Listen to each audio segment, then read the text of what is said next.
You ask Tiger to solve. This deals with linear equations with one unknown. The final result is b equals -2/5. Let's solve it step by step. Simplify the expression. Group like terms. Simplify the arithmetic. Group all constants on the right side of the equation. Subtract 4 from both sides.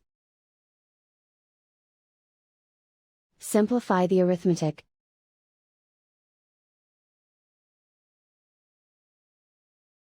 Isolate the b.